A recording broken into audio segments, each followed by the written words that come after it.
I'm going to talk about the final share that we're going to have in Dush, which is the question that arose in Eretz Yisrael. In America, it doesn't arise for practical problems, even though, and I don't know this for a fact, I'm guessing that maybe there now are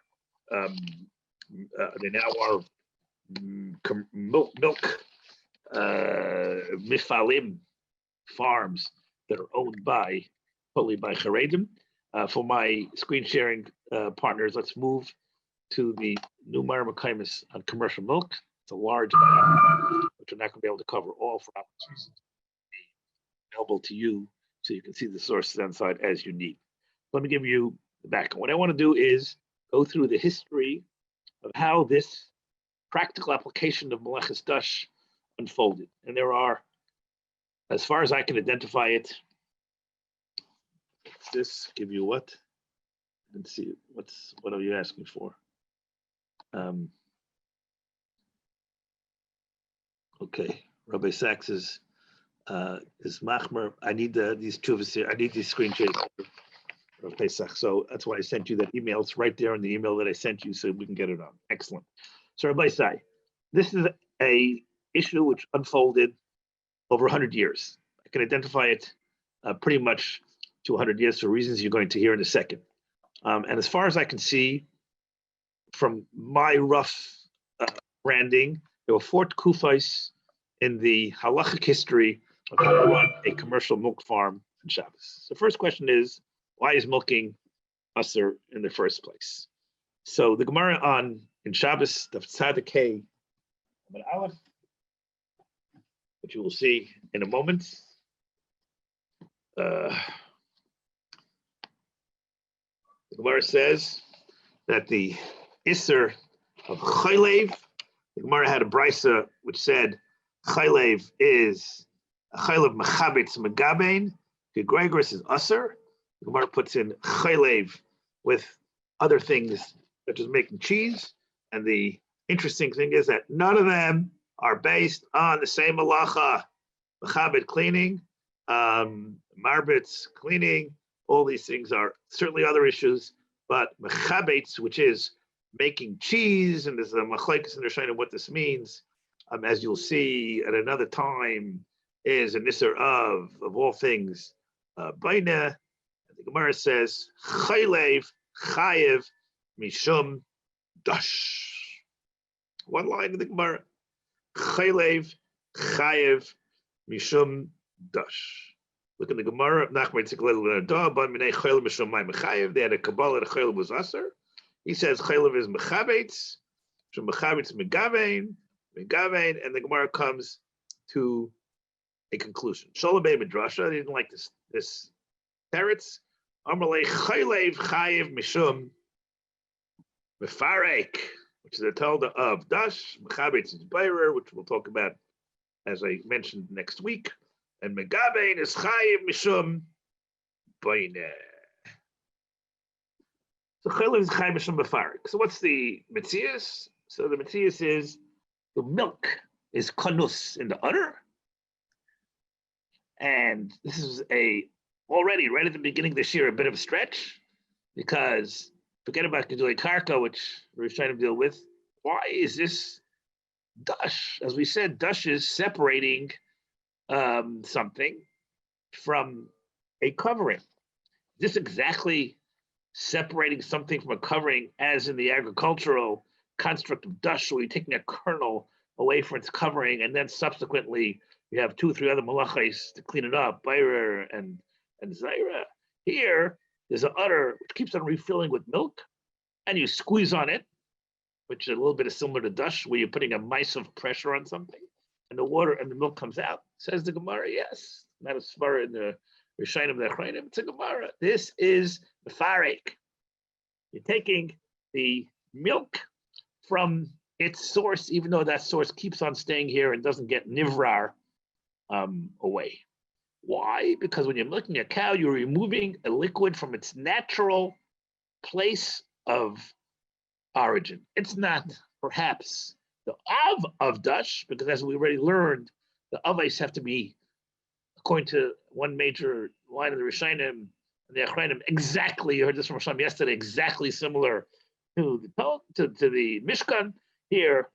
Milking a cow didn't take place in the Mishkan, or at least we don't know that it was any value to Melechus HaMishkan. So it cannot be the Av of Dash. It could be Hilda of Mefarek, because it's enough analytically similar, say Chazal, to Dash.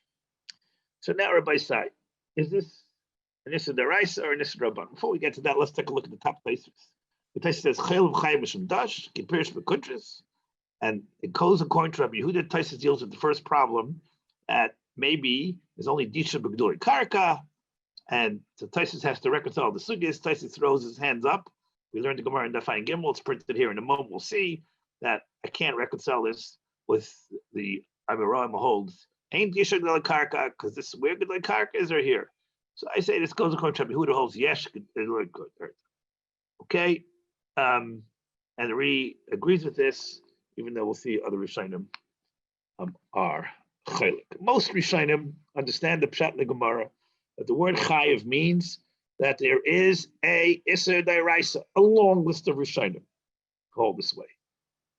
A small list of Rishonim, it would be considered to be the minority view, led by Rabbeinu or Rashba, as we'll see inside in a moment, believe that Chaylev is only Rabbanan. This Rabbi Sai is crucial to our historical review of the application of milk, because as you know, new starting in, but certainly now know after 3 months of learning Hilchos Shabbos, whether or not something is the rest Rabbanan is hugely important in the construction of applications.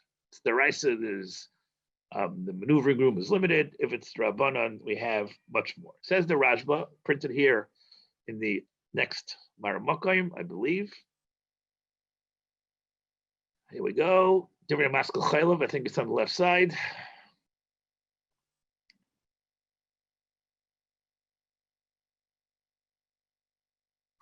Bottom left, here we go. Chaylev Chaim Shem Mefarek.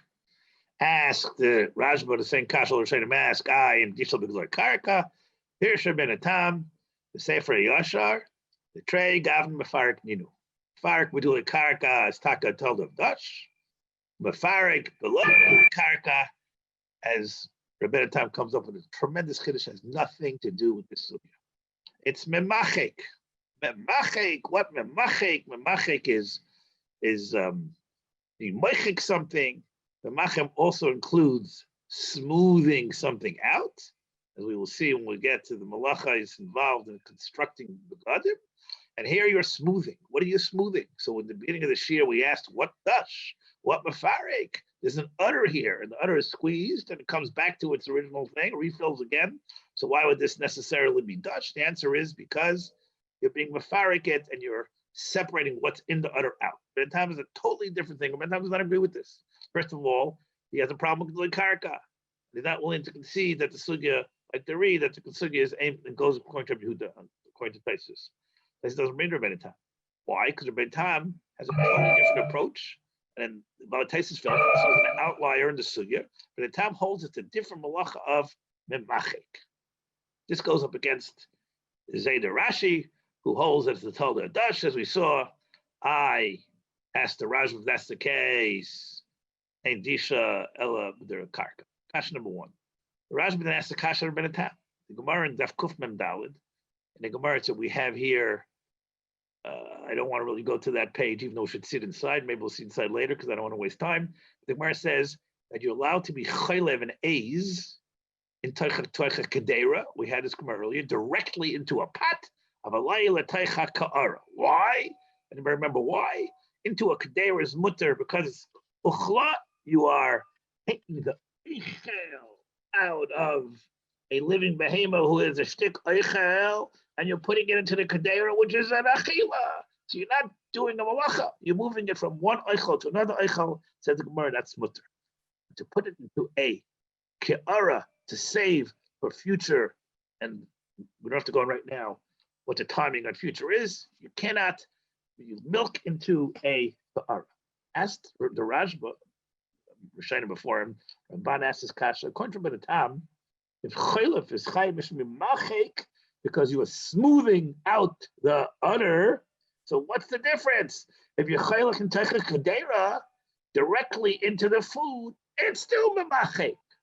Directly into food is arguably only a heter for dash. Why is it a heter for machek, a central kasha under Be'etam, which goes unanswered? And according to Rashi, however, it is wonderful. Says the Rashba, Ulefize chaylev eina asad varteira. The Rashba is the leading proponent that the isser of chaylik is derabana. As I said earlier, this is keneged Rav Rishonim. Would we paskin totally, everybody would agree with the Rashba, life would be so much easier, because all the practical terms that we need to construct, and which the Gedalei HaPeskim, as you will soon see, starting with the leaders of the religious Zionist camp in Eretz Yisrael, who basically were in control of, I shouldn't say that because Rabbi Chaim Zonnefeld was carrying on the tradition of the Yishuv Hayasha and the Meldiskin and others in Yerushalayim. But in the overall, and this is where the history comes in the overall Yishuv in Eretz Yisrael, I'll talk about that in a second, there was a heavy influence by the Gedalei HaPeskim, even though the Medina didn't exist yet, but under the British mandate, there already was a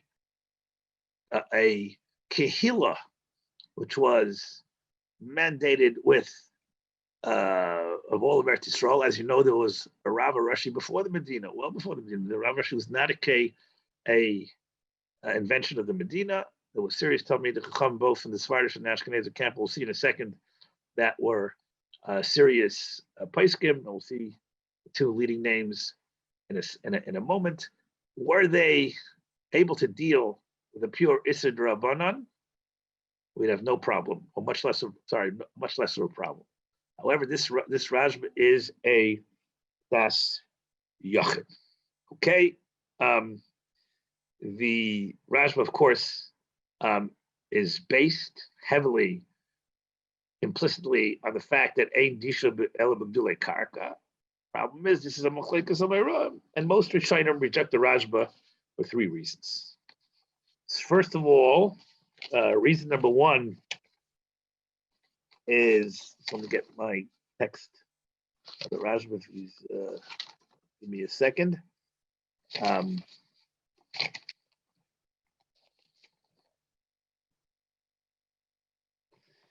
The Rashba is a das yachid for three reasons. First of all, as we saw, the Ri holds that the Lachas Rabbi Yehuda, dash applies even to things that are not gedulei karka. Why is a behemoth not gedulei karka? It's the reason we're trying to say, as we heard earlier, which I'm not going to repeat, that a behemoth is gedulei karka because it's nizayin from the karka, and therefore cows are considered gedulei karka, since without the karka they wouldn't be able to exist. And some Rishonim hold that we don't have to come into this machlekes. By the time, as you saw, hold this asur mishum machik. You combine or aggregate all these shitais, the Rashba, into imei, the Meisaisav is considered to be nifrak. We do not go to be shitas or Rashba. However, now we'll go to the history. So the milk industry, the Yishuv in the early 1900s began developing, and it was a very important industry. The reason I say that is for halachic reasons, as we'll see in a second. It was an important industry. It employed, at the time, a lot of people. The Yishuv was small. I don't know the exact numbers. There were various waves of aliyah, beginning of the 1900s. Not sure what the numbers were, but the numbers were obviously tiny fraction of what they were later. And therefore, even if there were a few hundred milk farmers, that constituted a significant part of the population. Why is this important? Because we're going to get into the issue of hefsid and the issue of why we need to come up with heterim. If somebody has an enterprise that is limited to him, the Rabbanim don't feel a reason to be stretching for a heterim. If, however, you have a whole industry which is based on a halachic problem with Shabbos, Then all of a sudden, the role of Gedalia Paiskim all throughout the centuries, as we saw in Europe, when it came to halvais and ribis, and yain nesach, yain mavgoyim, yain stam, yain nesach, yain stam, and 100 other examples. It was the job of Gedalia Paiskim from the Rishonim through the Gedalia Paiskim or the Yehuda and the Chsab Sofer, and going down to Yomeinu Anu to deal with these questions. So this was an important commercial application. So at the time, away from the Yerushalayim Dika Paiskim, who lived in a small world at that time, probably just coming out of the Chaymes. Many people, the heart was still in the old city. Out of there, in all the other expanding places of the Yishuv, there were two senior Paiskim who were taken very seriously. One of them was Rav Ben-Zion Uziel, the Baal Mechaber of the Shuvas Mishpatei Uziel. The other one was, of course, Rav Yitzchak Cook. And this milking question came to both of them. At the time, this was before the Chazon Ish had come to Eretz Yisrael, because this was an issue that was dealt with in the 20s, and the Chazon Ish only came in the 30s. But the Chazon Ish was not yet a contributor to this question, even though you'll see that, of course, very quickly he became one of the main protagonists. So this question was brought by the milk farmers to Rav Uziel. What triggered this question? And the answer is a magefa, a plague. What kind of plague? So it's also to be chaylev and Shabbos. So what do? Simple answer. You get the goy to be chaylev your cows on Shabbos. How do you know that you're allowed to have a goy be chaylev your cows on Shabbos? What's the problem here, everybody say? The problem is that you cannot leave a cow unmilked for a day. Why? Because this causes great problems with the cow, and the cow has great tsar from this. The mashal, I guess, is a human being was not allowed to go to the bathroom. B'lesh Nikia causes great tsar. So it's tsar balachayim of the cow not to milk it. And Chazal took tsar alachayim very seriously. Ad kedei kach, at the Rishonim, cognizant of milking the problem with not milking cow on Shabbos, they looked for a specific heter to be matter this al yidei eini Yehudi, and in fact they pass this halacha. Go to the next set of Marmakoimis. Let's see the psak. Here's the Rambam first before you go further. Okay, the Rambam defines what chaylev is. Keep on going. Here's the rush. So the rush on the left side, in the middle of the paragraph, where it starts with Mikan hit the Rabbeinu Meir. Okay, take your marker smack into the middle of the left paragraph. Rabbeinu Meir is the Ram Ruttenberg. Lil Moidlin Nachri, You're allowed to tell a guy, comes from a different sugya. What's the sugya? Where it talks about, let's go back to the beginning of where it says Gemara. A behemoth fell into a ditch. So you're allowed to be over certain isurim, you're allowed to bring karam exercise, and you put it underneath the behemoth. And if the behemoth comes out of the ditch, is good, and if not, it's more comfortable in the ditch. So the Gemara said this is an Isra Rabbanan of Muksa, because you're being mevatal kli mechane. Rabbi say, and for planning purposes, I girded our loins, and we're going to do two different malachas, Spire and Bishul, because I have a great haracha and confidence in the Eilam. I haven't yet been able to do that, Lagabi Hilchos Muktzah, but who knows? Maybe we'll be able to do Muktzah, which is certainly one of the more complicated issues in Meleches Shabbos. One of the halachas there is you cannot be mevatel kli mechana. You cannot take something which is usable in Shabbos, which is not muktzah, and turn it into something muktzah. This karam muktzah you can use for your Shabbos afternoon nap. By giving it to the behema, you will be mevatel it mechana, and you will be over an iser derabbanan of muktzah. Says the Gemara, no problem. Why? Tsar balachayim dairaisa. We learn from Prekin. That's dachi the shvus, amiro and dachi. Sorry, dachi the asi. Sorry, I'm back to the previous line. Move the yellow up. Asi dairaisa umavato rabbanan. Tsar balachayim is dairaisa. It overrides Hilchos muktzah. Says the Maram, if that's the case, same thing with milking. The behemoth that is not milked has tsar, and tsar balachayim is dairaisa. Therefore, allowed to be over a miral and nachri, and I use a goy milk on Shabbos Adkan, the Rosh's testimony from his Rebbe, but he married the Rosh heard it directly from Maram. This is codified in Shulchan Aruch Arachayim Siman Shin Hey. Next Maramakan, please.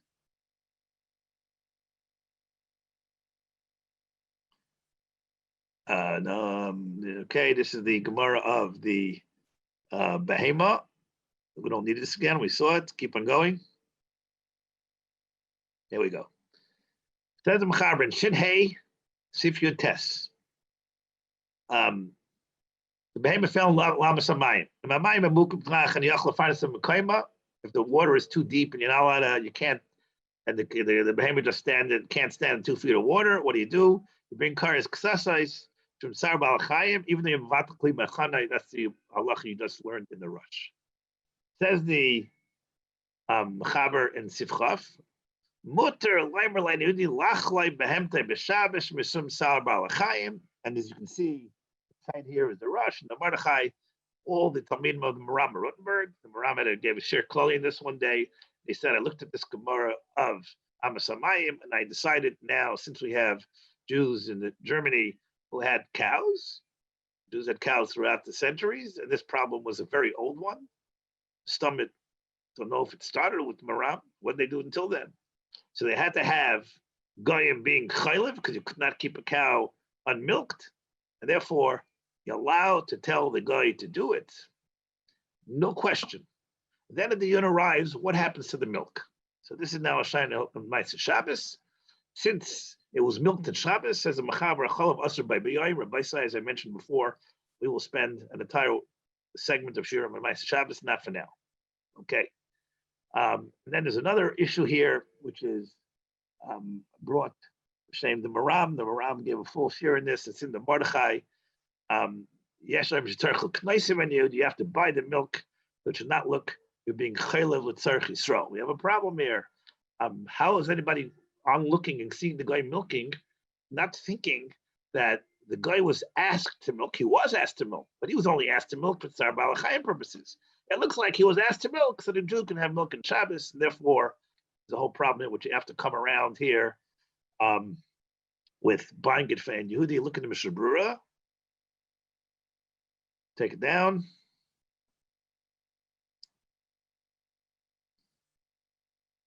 Mishnah Berurah, stop there. Mutter Leimar and Ayin Aleph. The Mutter Mishum Sar Balachayim Leivglum Lahamreis Vazai. Same with the ducks. All Sar Balachayim. Okay. And then he goes into some issues which we can't go into now. This is the Psak Halacha. What's the issue here of being kainet? So I'll just mention this, even though it's not our thrust here in Ayin Gimel. Ve'Hashem shetzarech svirlu da'amir lachlev l'ter klal yishenid chel v'tzarech atzmai. Not everybody was comfortable with this. Yisrael kaina achra shas v'nidov mu'at. Really, the etzem chaliva has to be v'tzarech atzmai for the guy. Well, why is the guy going to do it? Teretz is you go to the guy and say, "Listen, Ivan, milk my cow.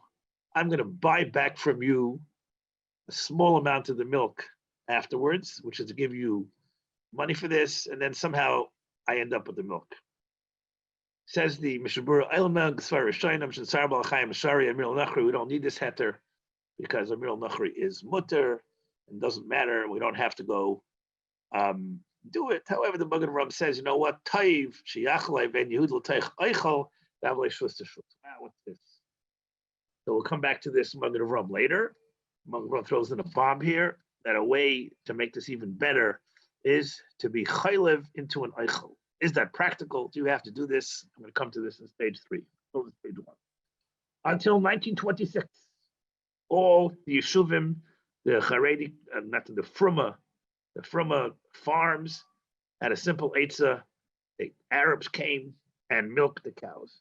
In 1926, as I mentioned, the Magefa broke out in Eretz Yisrael called hoof and foot disease. And the British, who controlled Eretz Yisrael, and as you know, the British are not too good at most things, but the one thing they're good at is bureaucracy. So they created a bureaucracy, and there was some sort of a health commissioner.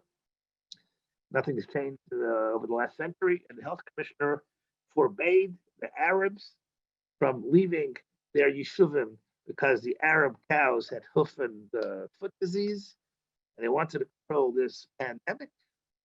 And therefore, the Jewish farms were now in a jam because they could not get goyim to milk their cows. Era one ended in 1926. So what did? They sent this Shaila from Eli. Non-Jews not able to do milk into other food according to the Maram. So that you saw the Maram. We will have to come back to this Shaila of Eli. If you give me the extra 40 minutes that I'm going to have, we'll revisit this question. So they asked this Shaila of Rabbi Tzin Uziel. Chuvas Mishpatei Uziel Erechaim Yud. Please go to the end of the Bar Mekaymis where we have the Chuvas of the two protagonists of Era 2, when there was no goyim around. The Arabs were forbidden, Rav Uziel and Rav Kook. So Rav Uziel, okay, sorry to move you around. Rav Uziel wrote a very controversial heter. Rav Uziel said, listen, I looked at these Rishonim, and it's the Malchek, here we go, Shaila. L'regel dever ha-behemois, the pandemic of behemoths, parts of our Tzeinim Shanazu. This is 1926, which is tough race. It's contagious. Environment spread by people from one kfar to another. Asra ha-memshala, the memshala, of course, he was the British. Therefore, we lost the efshirut to milk behemoths through goyim. What do we do? It's going to be mistaken. It's more than just Tar Balachayim. The cows are going to come into Sakana. Listen to what he says. Meshech is the economy of milk. Listen to what he says. This is a very important industry in 1926 in the old issue, in the mandate issue. Ask the farmers, how do we milk cows and Shabbos since we can't not use goyim? And they throw in a heter that one of their younger Rabbanim must have told them, what about mater chaliva li'ibud, which means milk the cows, over the Dutch, somehow have it go to waste, which we're willing to do as long as we can keep our cows for the other 6 days. So Rav Uziel, let me tell you what he says outside. We'll few inside. Rav Uziel says, I looked through this sugya, found the Yerushalmi. I have a different reading in Yerushalmi than everybody else has. I am going to claim now that A, I have a Machlekes Bavli in Yerushalmi, and B, I am going to be Saimech on the sheet of the Rajma de Imei that Chaliva is only a Drabbana. So Rabbi said we're in Era 2, no Goyim. Era 2 began with this cannon shot by Rav Uziel, who says that milking, even though it looks to be the din of the Gemara, the fire told the Dutch, no, I'm going to go with the Shitas Rishainim, the Rajma de Imei, pretty serious person, that it is only an Isser Drabbana. Once this is Rabbanan, all sorts of Terim come in. For this, he needed some backup. So he found some backup here in a reading of Yerushalmi, as we'll see in a moment, nobody agreed with, but he was entitled to try. Take the column down so I can find you the few lines that we need here. We cannot go through this too. It's not a very long one, but and to read it all inside, I'll try to digest for you. He says, he brings the Gemara in Shabbos. Can I repeat what you just said? Yes, I can. Is there a problem with listening, hearing? So I tell him, is my audio no good?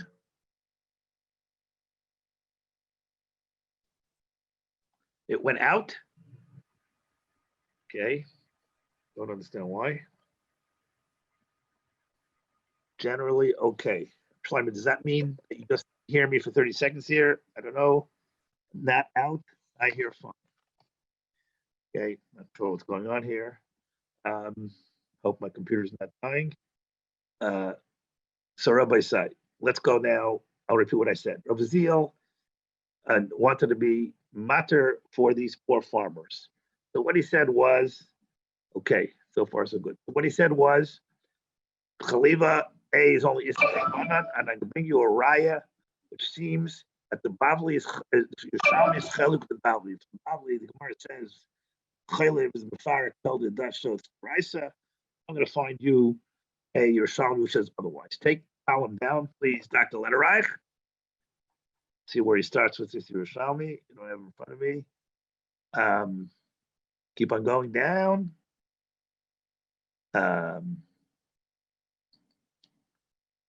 Okay, Ulam Yerushalmi. There we go. Yerushalmi has a variant textile Gemara and Daf Parakeh. What's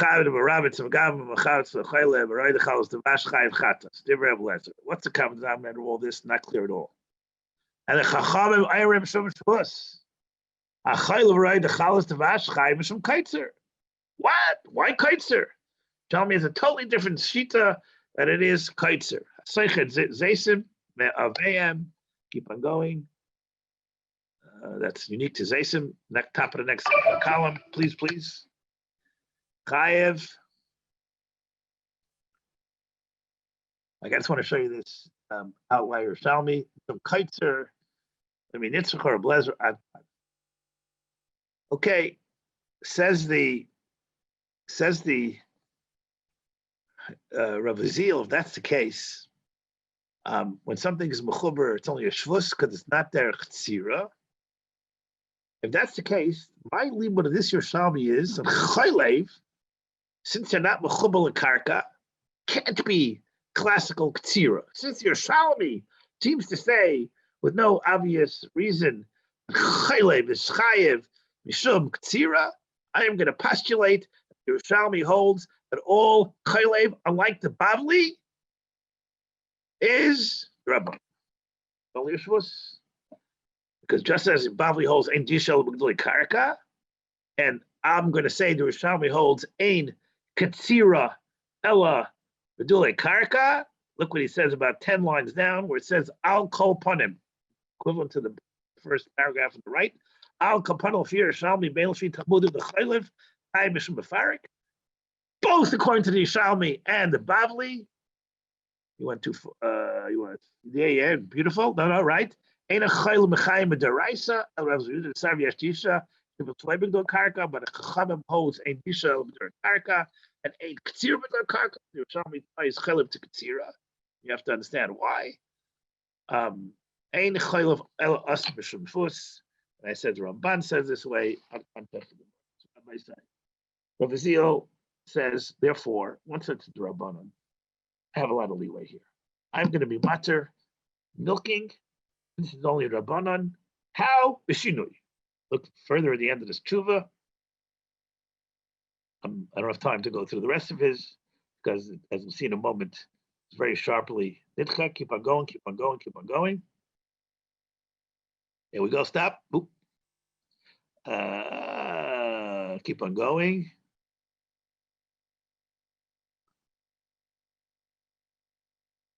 Keep on going. I want to go to the psak. He says there are 3 shitas, chelev, teicha, eilchal. I don't have time to go into this. Keep on going.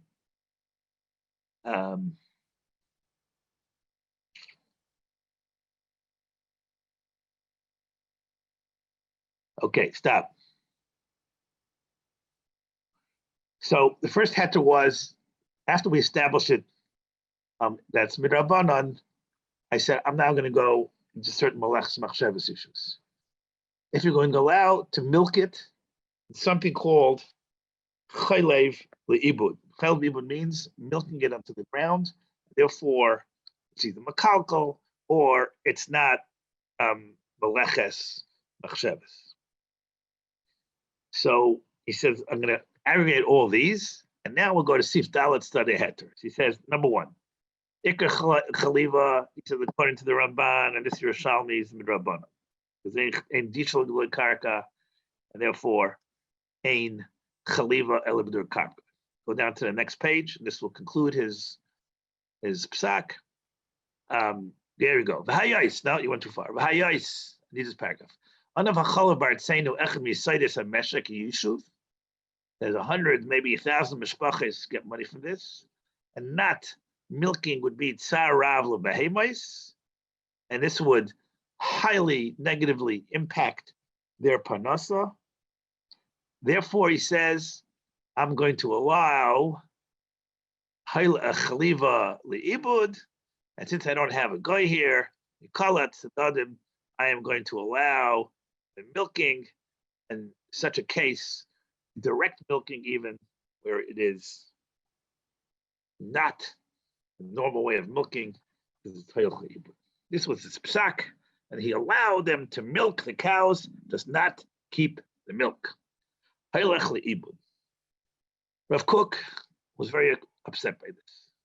Now, we're going to see soon, paradoxically, a partnership between the most senior Haredi Pesach in Eretz Yisrael then and all the way till now, Chazon Ish and Rav Azil, and we'll see in it right now that paradoxically the Machmer was the great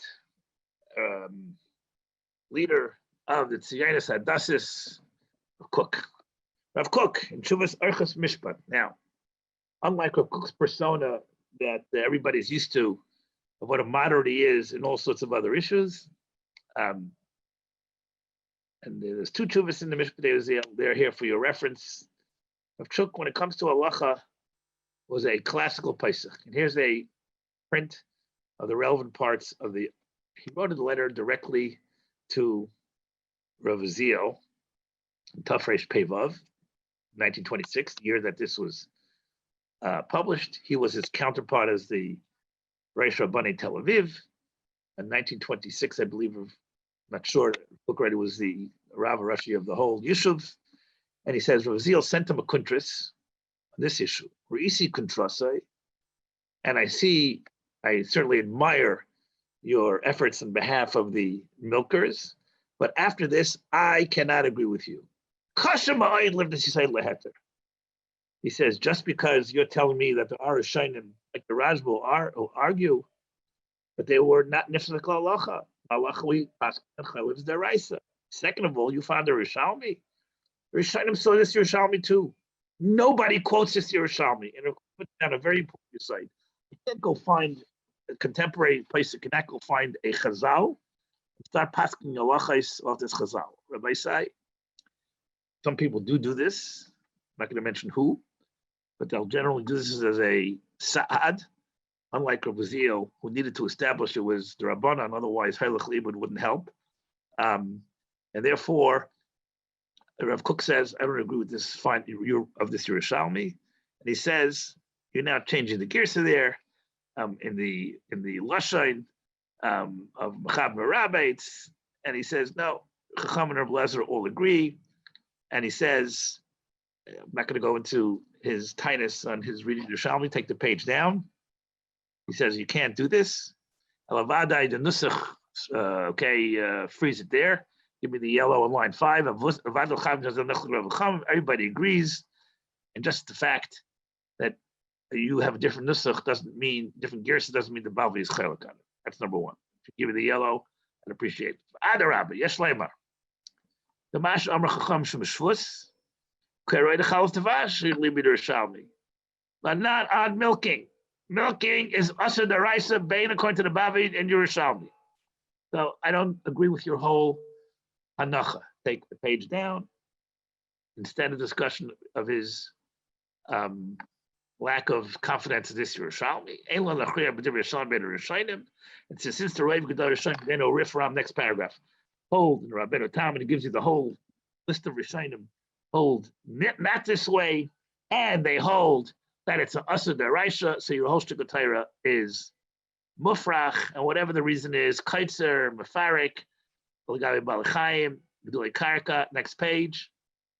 It's still Chaylev is still a Isser Daraisa, it's the Efshal Mahakal Rosh Bedavar, Lahata Isser Taira, Laruba the Rabasa, and Yisrael B'Shabbos.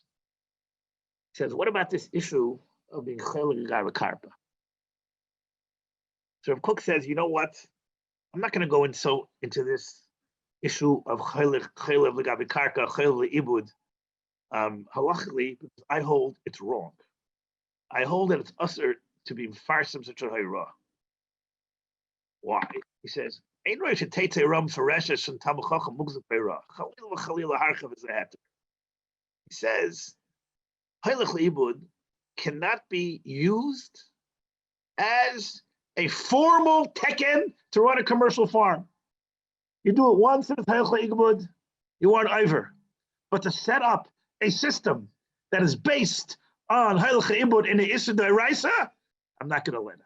And look what he writes. And I want you to contrast this lashon with the lashon of the Chazon Ish, which we'll see in a few moments. Al kedusha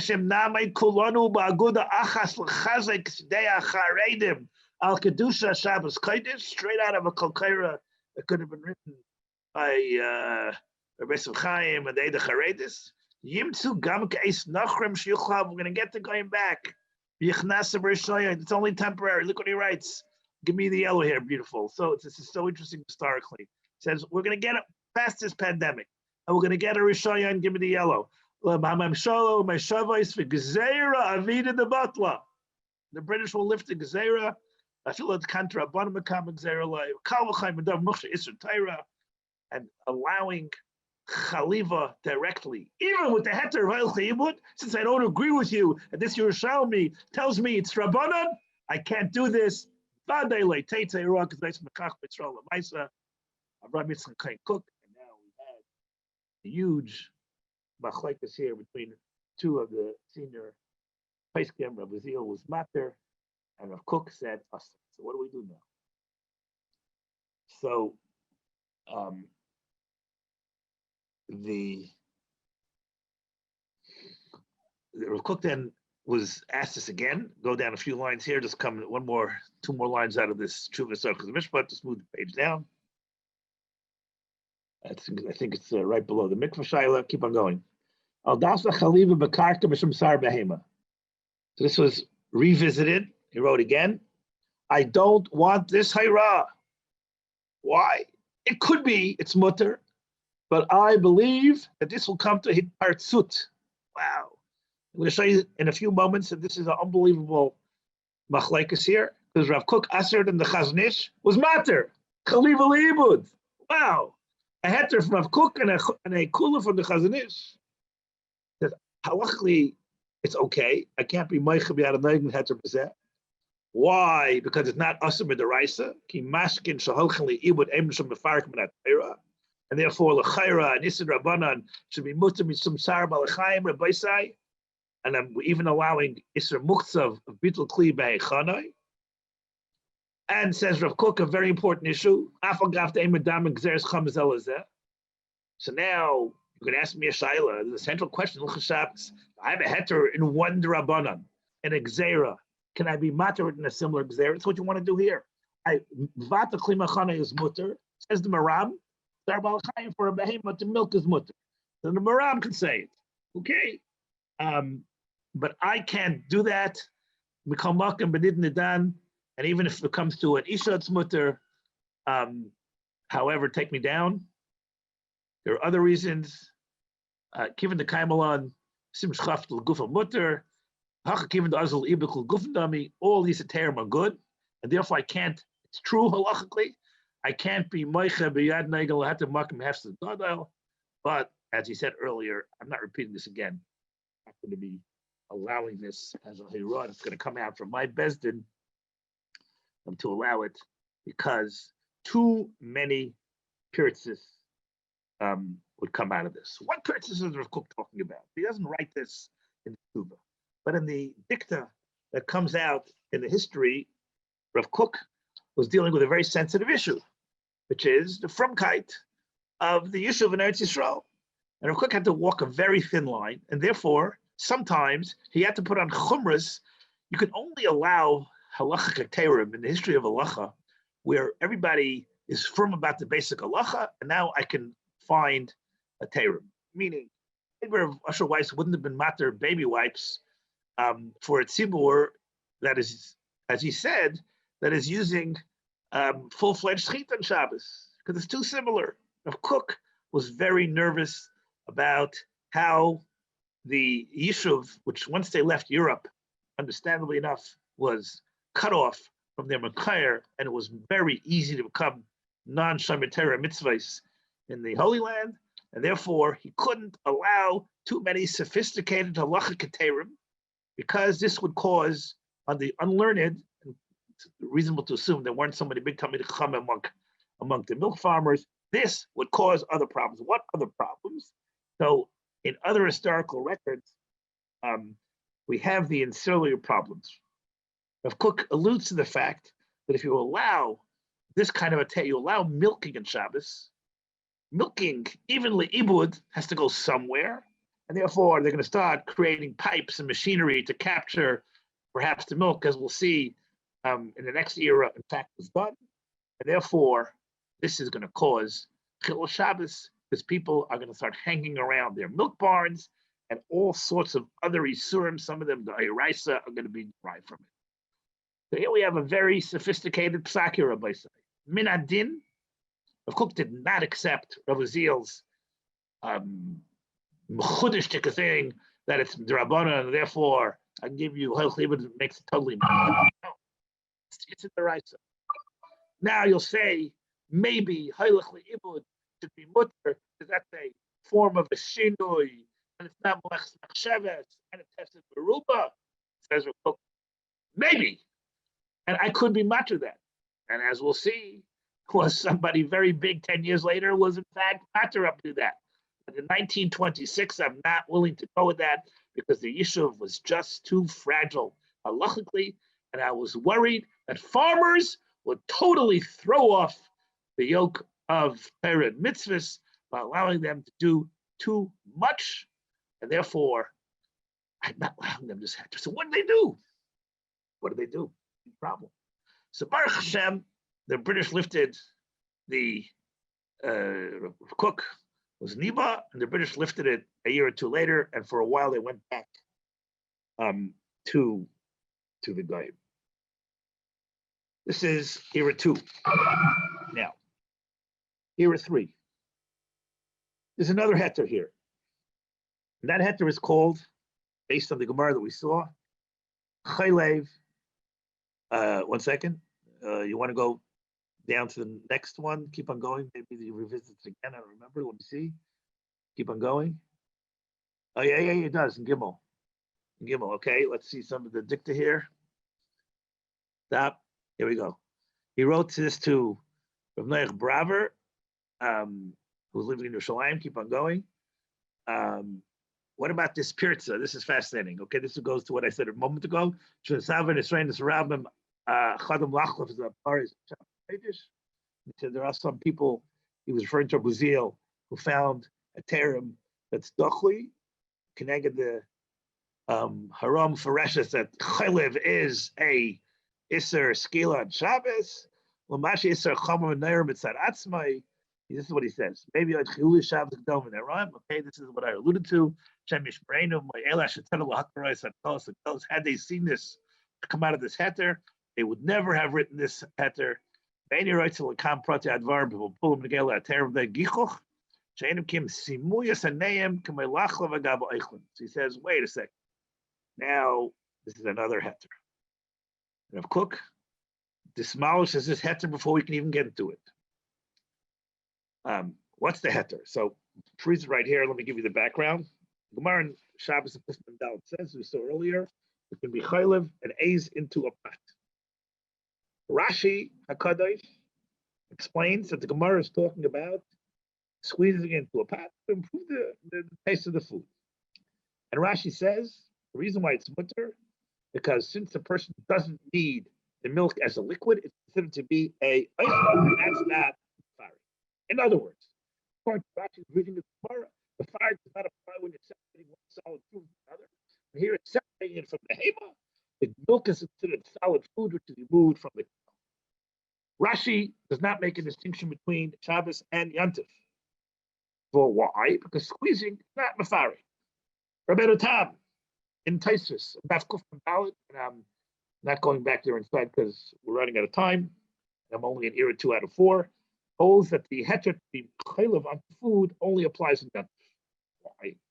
Because what are you saying? You're coming out of food onto food. What's the food you're coming out of? The A's. Why is the A's food? It's a living animal. Carrots is you can check and you can take out of it.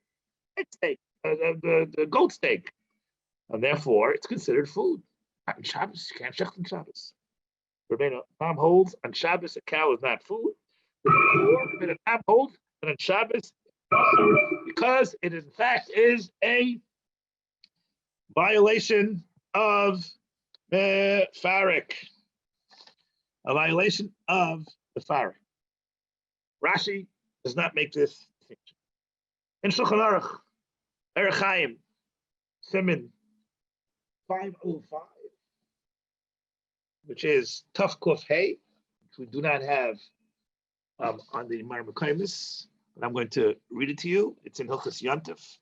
Machaber says, and you want to be chaylev it on Yantif, even if you want to be chaylev it into the Kedera that has eichlin in its mutter, because you're being chaylev directly into a Kedera. Because the Chalav says the Machaber is coming to metakin it. But you can't be chaylev and hold it. Okay? Mishnah Berurah explains why is it mutter?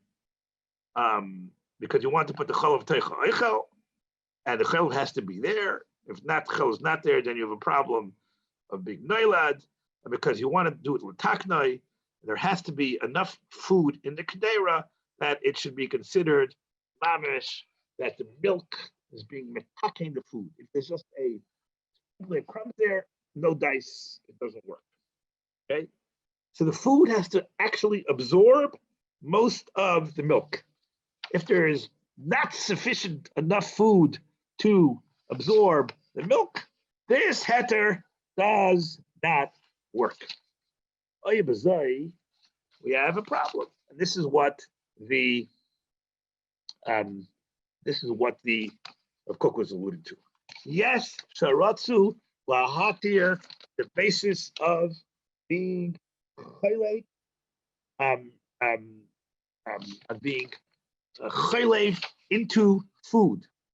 The problem is, what food did they put there? They didn't put enough food to take the entire milking of a cow, and therefore, the Cook says, I am not going to allow chaylev eichel. You can put a garam shel eichel, I'll smash that yichlev mechal v'shalema, to take a whole cow onto a little bit of a cookie. Another heter they used, Rav Zil allowed. Shinoi, Yat Smile. He says, who says Yat Smile is a heter? Only in Ksiva we find it to be a heter. Take the yellow down. Says, you're going to tell a commercial milk farmer they need both hands. He says, not going to happen. Therefore, he says, look, I'm allowing that these people, I like Rabbi Zil very much. Yellow me, please. Freeze it and yellow me.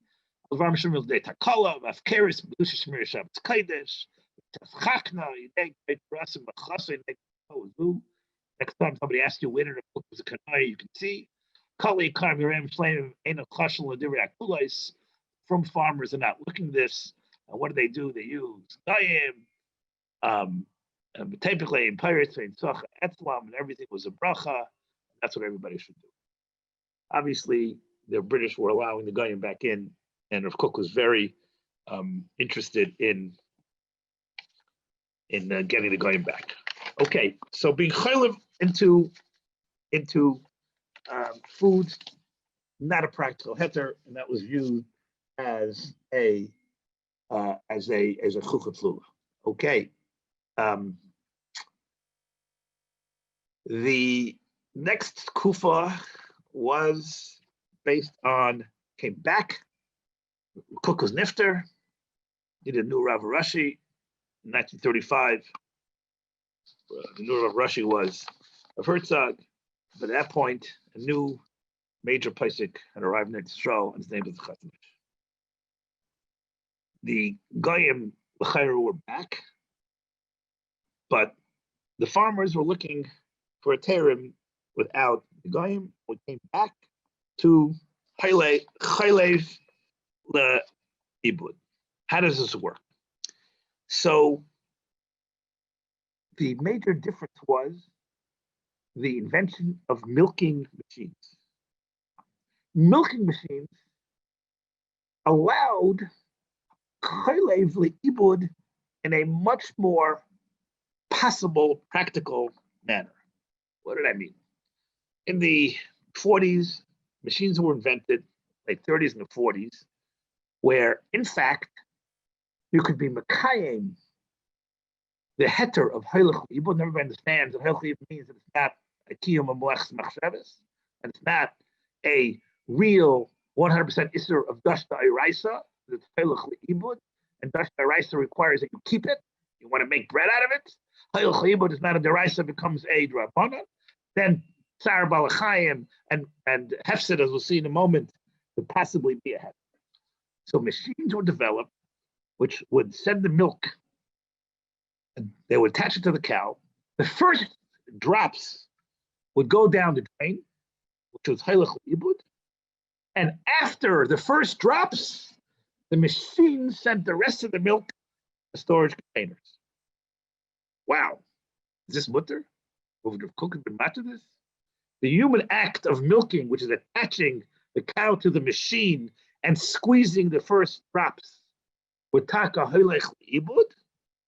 The rest of it was done without human intervention, and that milk was redirected into a holding pot. Era 3, was this mutter? This question was presented to Rabbeinu HaChazon Ish. The Chazon Ish discusses milking because the question started being directed to him as soon as he arrived in Eretz Yisrael. Two simanim, in Lamed Ches and Nun Daled. In Nun Daled, which we're going to see first, you got to go back to Chazon Ish, please find me the Chazon Ish. We're going to spend a few moments here. I would like to ask permission, Rabbi Sai, since we're going to need a little bit more time here. So I'm going to ask permission on the chat to go a few minutes over time. Now I see that Dr. Lederach says my voice is going in and out again. Something wrong with my computer. Can somebody tell me if it's okay now? I'm speaking directly into the computer. I'm not sure. Maybe I have papers covering the thing. In Siman Nun Vav, the Chazon Ish says a fascinating heter, which is directly against Rav Kook. Not addressed to Rav Kook. I doubt that he saw the Archas Mishpat. Maybe he did. I don't know. Look in Sif Dalet, Sif Katan Dalet. Stop a sec. Bizman she'ena munach, where you can't find a guy, says the Chazon Ish, Nira deyesh lahaka lichlev l'tich keli, ma'us, a dirty keli, sha'achalav yalach libra la'art. You can lose the milk. The Chazon Ish paskin and Hilchos Ibud is mutter against Rav Kook. Why? Because at that time, I don't know, maybe the Chazon Ish didn't have the same problems Rav Kook had in trying to keep these people from basically.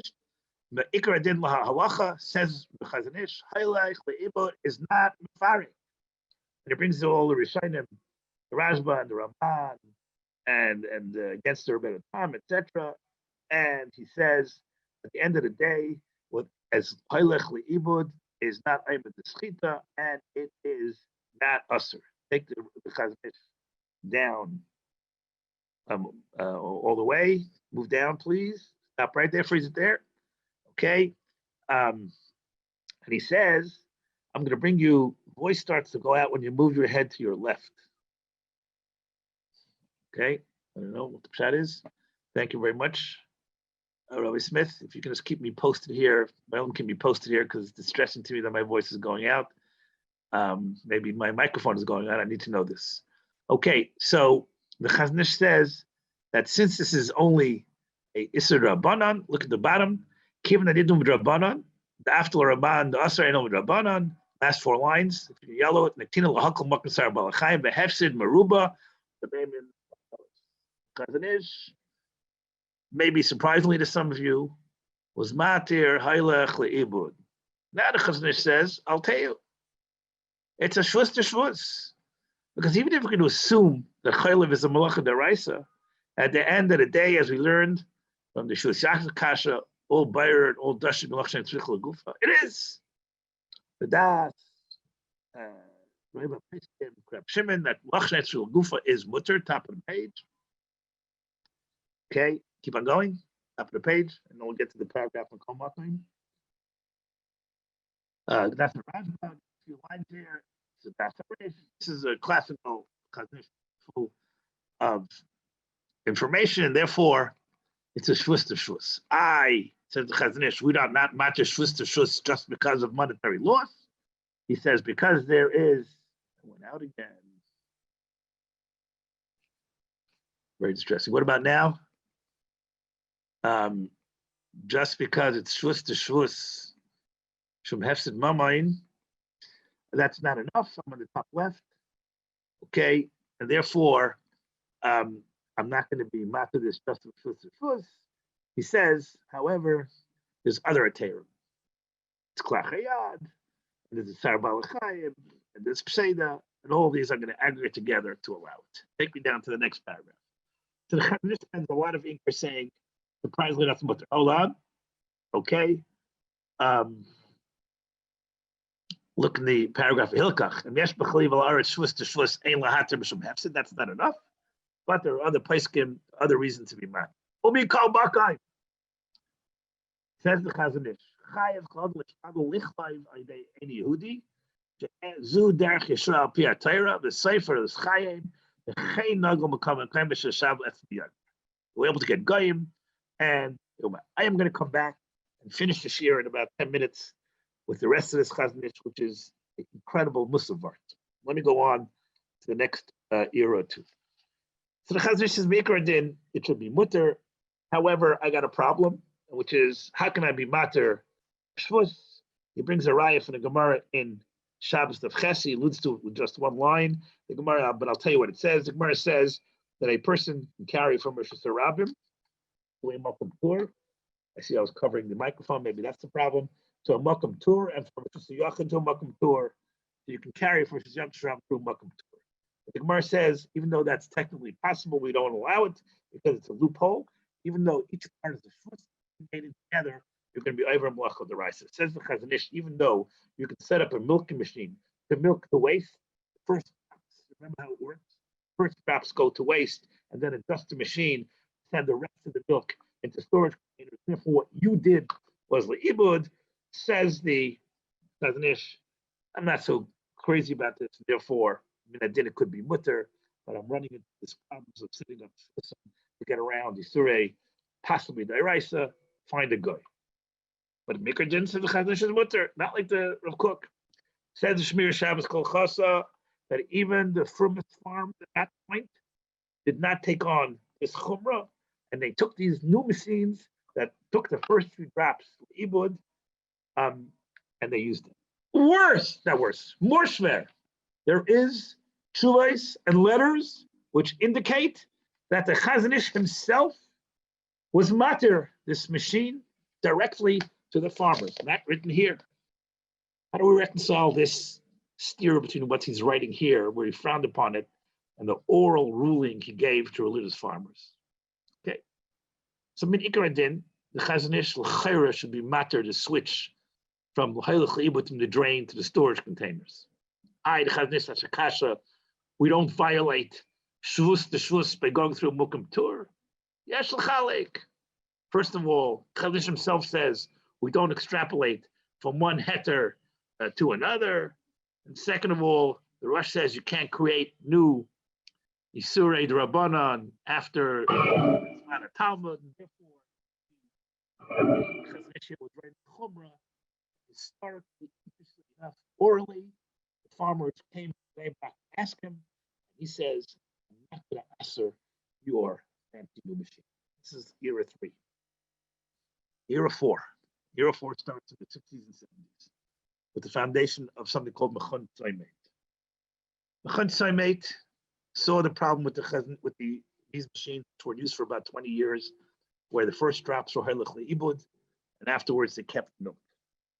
Chazon did not like this because this was a loophole, even though he held Mikra Din could be mutter. So the Mechon Tzaimet, as you know, they were Yerushalayim Dika based.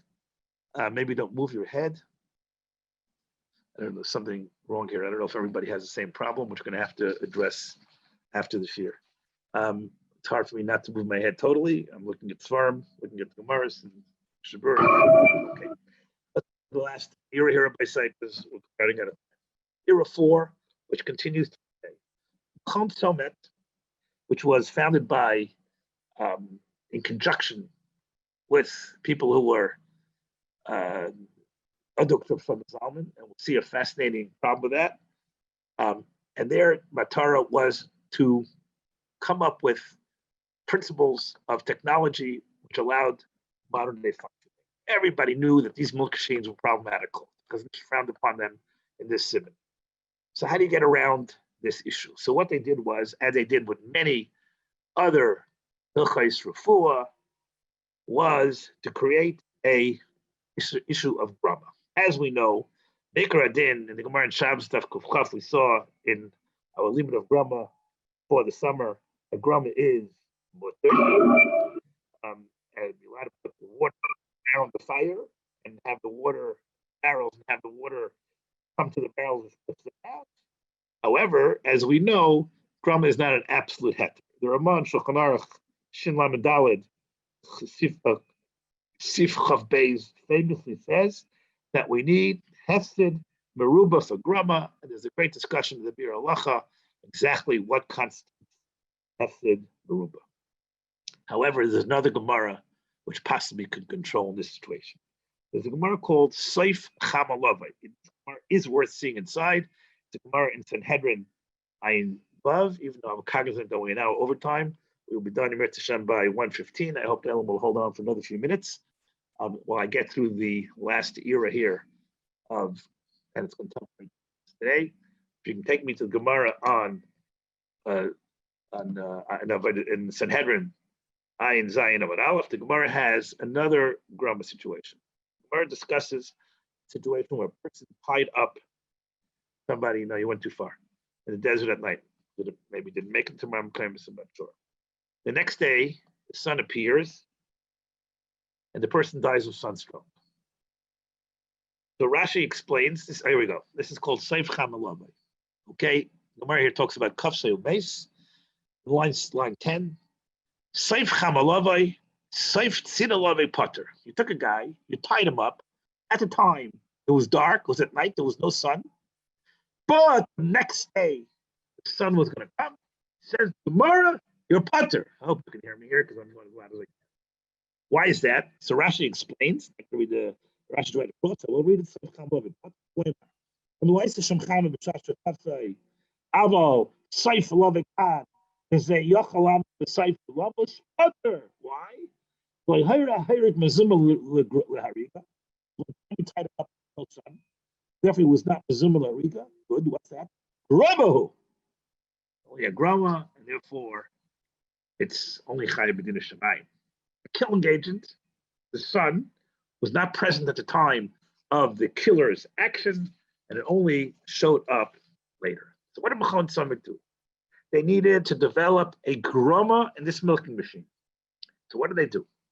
They introduced an electric eye, which detected a change in the position of the electronic current in the switch, and they held, and they based themselves on Pesachim from Zalman, that the electric eye, which creates enough of a lag here, was considered to be Seif Chamalavai, and therefore a grama. Because when somebody turns the switch on the machine, nothing happens automatically. The electric eye, which is attached into the machine, brings about the desired action of the milking only later. And when turning on the switch, it doesn't happen immediately. There's a gap. and therefore it only appears later, and that appearance is electronic impulses which come at certain intervals to see if the switch has moved, and when it detects that the switch had moves, it then reacts. This is considered to be a grumman. Don't ask me why. I was like, why the kosher switch is not mutter. That's in the different shear, and therefore says Chon, this redirecting of the milk from the drain, which is li'ibud, to storage, which Chaznish did not like. I've now introduced another major principle called grumma. There's no person directly moves the machinery, the waste to the storage, which is the way it worked in the first generation machines from the I don't know when, the late 40s through the 70s. Instead, a person has a faucet, moves a faucet, when nothing happens immediately. Several seconds later, the electric eye sees that the faucet has been redirected. So when the person applied the force of his hand, the nice yadayim, nothing gets redirected from the ibud to the storage container. It's cut out by this electric eye. The electric eye then sees that the faucet is not there 12 seconds later, and this causes the milk to flow from the ibud container, from the ground, or whatever the ibud was, to the storage container. Okay, so Mechain Saimate needed to find a heter by the grumma. The grumma still needs hefsed meruba. So they had a problem with this because now we needed to prove that not milking is hefsed meruba, and they went to ask Shlomo Zalman. They don't give him a heter directly on this point, but he said generally the consensus was that losing a day's worth of milk in the Tzar Balachayim would be a major economic blow. And they looked at the Chaznish and decided the Chaznish only really passing this way l'chumra, as we will see when we conclude this year. And therefore, generation 4 was this machine. And now we come to generation 4 or 5. Another heter was implied. From a kibbutz called Shteil. Maybe some of you heard of this. And they had a problem. The problem was, if the heter was based on Seif Chamei Lavoi, there was a practical problem. Why? Because when they attached the pipes, while electricity was off, it wouldn't hold because it needed sort of a vacuum, the suction of the udder, to hold on to the machine, and therefore no machine existed that took place. And therefore, in the heter of the Mitzchon Summit, it was grumma, and according to the Chazanish, electricity parallels the sun, and therefore it's mutter. The problem is they couldn't figure out a way to get this to work practically, and they had to create a new machine which had a vacuum effect, which kept the pipes attached to the udders, even without electric power. Okay, and then it turned it on, and then the milk was taken. According to the Stelio method attached with grumma, this would be the preferred way. And therefore, we attach the heter of hefsed meruba into this, and now it works. However, in the 80s and 90s, they discovered a problem. They discovered that a certain percentage of the cows leaked milk into the pipes even before the electric current started to flow. And therefore, we now have a shaila whether this flow of milk is mutter, because even though some of the milk came out with the direct application before this fancy grumma machine was attached, is this considered to be a davar she'ena mischaven or not? What's a davar she'ena mischaven? We all know. A davar she'ena mischaven is mutter, and the shaila is when you put these pipes on and a little bit of milk comes out, maybe this is now a psik ratio. Yeah, the shaila Rabbi say. The fancy machines with the grumma, with everything, now had a practical problem. And before they can get the fancy electric eyes and everything going, and the first attachment to the pipes, a little bit of milk immediately came out before the fancy electric redirectors and switches and cutouts and electric eyes can get going. And the shaila was, and this will conclude, the shaila was, is this considered to be perhaps obsecration? This shaila was brought to the Pesach Adar of Shlomo Zalman. And really, and a great surprise, Shlomo Zalman said, sorry, I'm not allowing this. It's not a Davar Shem. You don't want the cow to leak milk. You want your expensive, fancy, beautiful Machon Sell machine to work. Shlomo Zalman said, sorry, can't allow this to be a Davar Shem Nischaven, and go fix it and find another solution. Let's see this Mincha Shlema. I'm going to close with halachically, and then I'm going to close with Svaradika through. Okay, everybody wants to know how the Grumman machine is different from all the other Grummers that we have. Good question. Find me the Mincha Shlema, please. Somewhere there. Okay, I know we should be better organized with page numbers, and therefore we should know exactly what to look for. Keep on going. It's further. This should be sort of toward the end. Didn't have time for this. Okay, keep on going. Find me the Mincha Shlema Chelik Beis. Okay, look here in the Marmakaimis.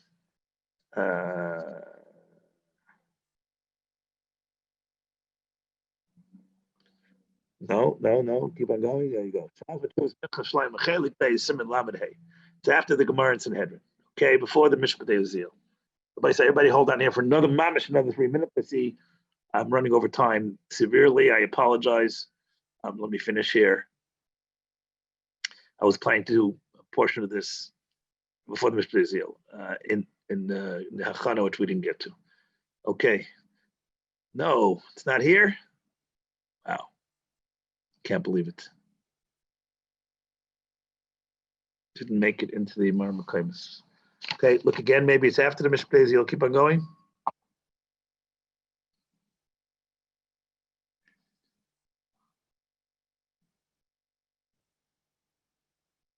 That's it. That's the last thing. Okay, so we don't have it. So I'm going to tell you the psak of Shlomo Zalman outside. It's a very important psak. I'm going to revisit it Ksav at another time.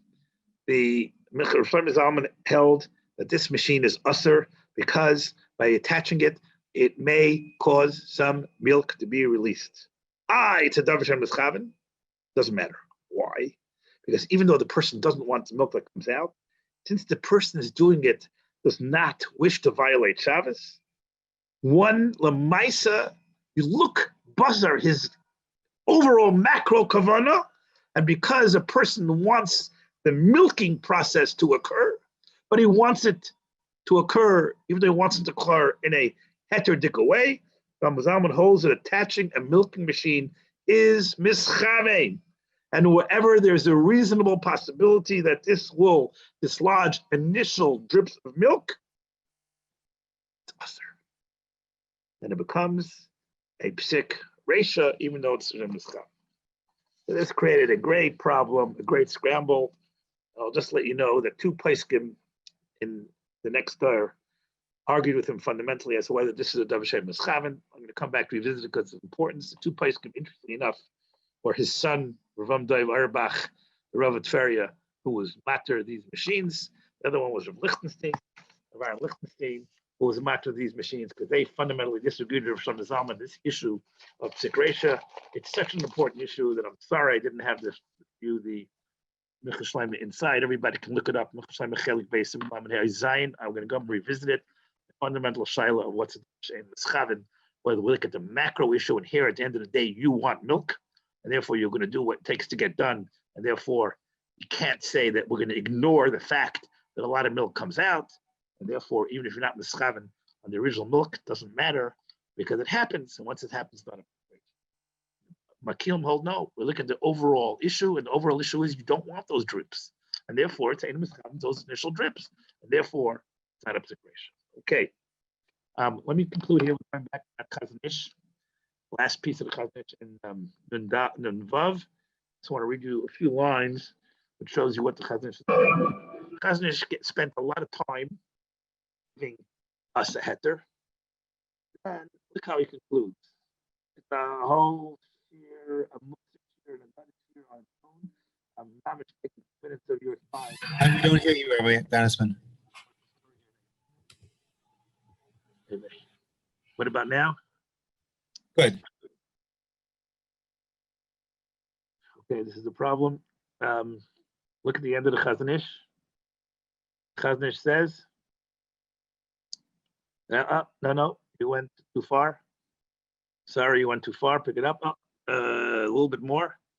Look what he says. Stop. He's right there. He says, Chacham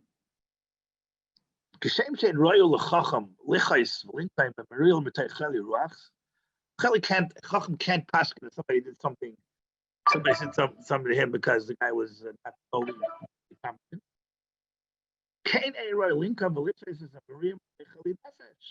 If somebody gives a wrong psak, you can't be angry with them. There's no difference between a person who's mentally incompetent to somebody who has bad shittas. But you can't be angry with them. They get inshim because they were passing wrong. And they have wrong shittas.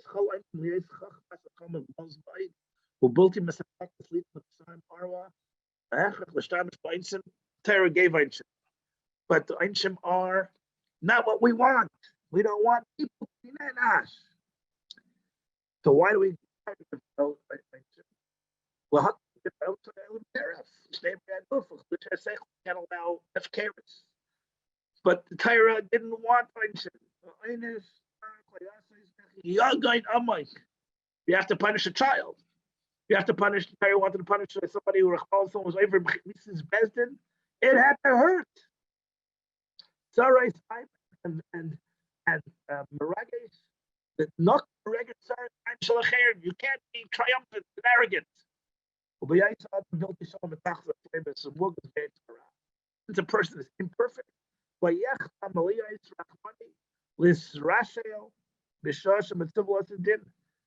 a person's psyche is, and we see this all the time, whether you're a judge or whether you're governor of New York.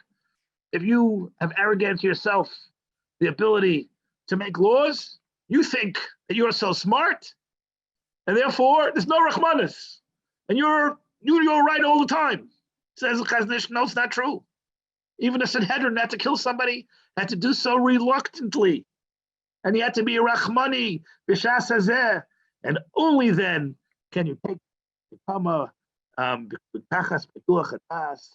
only his reason can do it. And this is a lesson